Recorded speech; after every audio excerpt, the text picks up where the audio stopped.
Hello, and welcome back to our beautiful room at the Ritz, where I feel I'm surrounded by familiar faces, friendly faces, and it's absolutely delightful to see all of you. Today, I thought I'd talk a little bit about mental exercise or meditative practices. And I'm doing that because I think it's a really important part of staying well under the current circumstances. Many of you, no doubt, are quite keen on physical exercise, burning off some of that stress and worry and also calories in the process. And maybe that's incorporated anyway into your everyday life. And those of you who are very sporty and physically active are probably less familiar with or less keen to indulge in the practice of meditation. You'll think of it as something that doesn't concern you, especially as you get a lift in mood, probably after you've exercised very thoroughly. Now, I'm not physically sporty, so it's always appealed to me to do something that requires you to sit down or lie down and basically relax. So it's an incredibly important part of making sure that you are feeling okay, especially under the circumstances that we find ourselves in. So letting go of anxiety, fear, stress, and all of those things can really, really be supported by indulging in or practicing some form of meditation. This was brought home to me very powerfully about just over 2 years ago. I was experiencing some really alarming physical symptoms. So I was waking up in the night and I was having very, very violent heart palpitations. So it would feel like my heart was going to burst out of my chest. It would be going boom, boom, boom, boom like this. It was absolutely terrifying. And as you know, I live alone and I would wake in the night. And a couple of times I came very, very close to calling 999 just to say, I think I'm having a heart attack. I think I'm going to die. Please come. I didn't phone because some part of me knew that I wasn't having a heart attack. I didn't have the symptoms of a heart attack, but that something else was going on. I naturally consulted a doctor who did lots of tests, who reassured me that there was nothing wrong with my heart. So having established that, I then decided that my problems, if I was really honest, were entirely caused by stress. I was extremely anxious about various things in my life.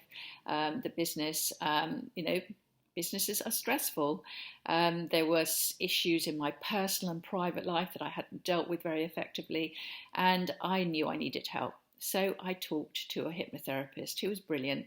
She really helped me to understand what was going on, and she made me a relaxation tape, basically, to listen to whenever I needed some extra support.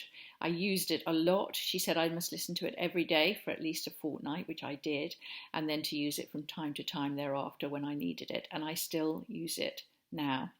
So what is it? What's it all about? Those of you who do yoga will know that yoga is both a mind and body form of discipline, and that is what makes it so brilliant, because it's not ignoring that very important part of you that's above your neck. And it shows you the absolutely critical nature of the breath. Now, one of the things that you can do just to calm down is to properly breathe. When we're panicking and anxious, our breathing becomes very shallow. And shallow breathing is bad for us physically. So you need to draw in the breath, and in so doing, you are inflating your lungs fully and properly, and you might even find that your stomach is going out slightly because you've got so much air in your lungs. And in the process of breathing in, thinking about breathing in peace and calmness, relaxation and rest, you can then think about breathing out any distress that you have. So that's a very simple thing you can do.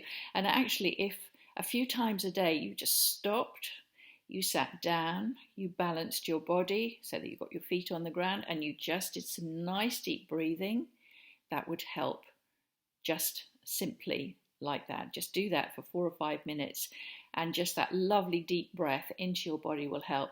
I think it's quite interesting that we're in the middle of a pandemic which is robbing people of their breath. So when it becomes really serious and people have to be admitted into intensive care, it's because they can't breathe properly. And that compromised breathing is the thing that's dangerous to them. I know this from personal experience with India, a child that was born without the capacity to breathe normally. She had something called laryngeal malacia, which is a floppy larynx, and it was closing off her airway at the back of her throat. So she couldn't get any breath in. And she suffered from crashing oxygen saturation levels, which is what is happening to COVID-19 patients. Their saturations are going down, which is dangerous for your brain because you're literally not getting enough oxygen to it, and for the rest of your vital organs. So India's was solved by a tracheostomy. So they bypassed the larynx and gave her air through a hole here. And she needed that for 4 years until she outgrew the problem. So supporting the breath is now crucial in this pandemic, but supporting your breath as a healthy and fit person, I hope, is also sustaining of life and also of relaxation and resting. So start with deep breathing. I've got something here which I think I will read out to you. It came in from a super trooper called Annette, and I rather like it because this is something you can do every day, maybe quite a couple of times a day. So she said, after today's video, I just thought of something I'd try and do once a day whilst this madness is whirling around us, which gives my head space to think. It is to lie on the floor, head on a cushion if needs be, with legs up at right angles to the body against a wall. It's actually a yoga pose, but it helps with the blood flowing towards the heart and is quite calming. I try and stay like that for 20 minutes or so, today with a face pack on. Not a stance I would welcome anyone witnessing, but just me time, whilst I still my breathing and think my thoughts. Now, you might be interested there that Annette is suggesting that you're just doing that as a lie on the floor, put your legs up on the wall and breathe. But what about those thoughts? Because I don't think it's very effective to do that kind of thing if your thoughts are then whirring away with all the fretting and anxiety and worries that you might have. Our thoughts are very intrusive, especially when they become negative. They do us huge damage. And one of the ways that you can cope with that better is to have what I think of as guided meditation. So this is a process that you can do for yourself. There are some guided meditations on mindful.org. I've put the link into the email that you've received, and I listened to one yesterday. It was a guided breathing, but it was very good. So you might want to research that online because there'll be plenty of those, but we'll give you the link to that one. So what is guided meditation? Well, the way that I think of it is that I'm either wake up in the middle of the night and I can't get back to sleep, or I might do it during the day. And in a way, the hypnotherapist gave me a guided meditation on the tape. But you can have your own guided meditation. So the way that I start with that is I get myself comfortable. I get myself into a quiet place where I won't be disturbed, where I know that I've got a good 10 to 15 minutes on my own. And I make sure that I am completely comfortable. I've got no tight clothing on. My body is in a position that's balanced, either lying down with a pillow or a cushion at my head, or I'm sitting with my feet on the ground. So I get myself in a really comfortable place, and then I close my eyes. That cuts out quite a lot of distractions. After I've done that, I start to go through a process of completely relaxing my body. So going from the top of my head right down and thinking about each of the muscles in my, say, face, my eyes, my cheeks, my chin, my jaw, make sure that my tongue isn't clamped to the roof of my mouth, my shoulders, neck, chest, arms, legs, all the way down, tips of fingers, end of my toes. And I'm just mentally telling each of those areas to relax. I am then going to do my deep breathing. So I'm in a relaxed state. I then do my deep breathing. I might do 5 or 6 really deep breaths and release those breaths. That's all going to aid my relaxation. Now I'm going to go further into relaxation and rest by mentally thinking of myself almost like Ginger Rogers. I'm so light on my feet and I'm going to descend a staircase. And each step down from 10 to 1 is counting me down into a deeper place of relaxation. So 10, 9, skipping it down. I'm light as a feather, light as a feather. And I'm so relaxed and I'm down, 9, 8, 7, and I'm down further, 6, 5, 4, and I'm right down at the bottom of the staircase. And now I am feeling very, very, very much more calm. If that's not quite enough, I do another staircase. In the night, when you're quite sleepy anyway, this in itself can mean that you just drift back off to sleep. But then what I do is I have a lovely place that I then visit in my mind. But to get there, I need to go through perhaps a meadow full of beautiful flowers. I create wonderful images in my mind of beautiful places.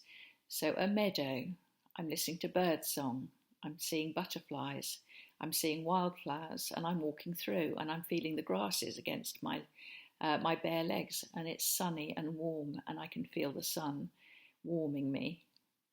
And then perhaps I'm going to go into a wood and I'm going to feel cooler, and I might have moss under my feet, and I might see a stream with little fish darting around, and I might put my hand in the cool water and I might walk on from there into a clearing where there's a cottage. And create that cottage in your mind's eye, and I might go in there and find a chair and sit in that chair, and in that chair I can absolutely, completely and utterly let go of all my concerns and fears and worries. Now that process can last for several minutes, and you will, I promise you, find that at the end of it you're feeling completely different from the way that you started. So have a go at those kind of thought processes, or just do the breathing. Or if you're already very familiar with this practice and very good at it, then the answer is probably to go to your completely Zen place where your mind is empty. If you're a Buddhist monk and you've been practicing meditation for many, many years, you will have reached that Zen where your mind is empty. I suggest that requires an enormous amount of practice, and certainly something that I'm incapable of doing. So I do hope that was useful to you. There is no good or bad or right or wrong of any of this. There is just what you are able to create for yourself, perhaps helped and aided by a tape. So I do hope you enjoyed that. I shall look forward to seeing you again tomorrow, when I'm going to be talking all about foundation and how to get the very best out of your foundation. Bye-bye.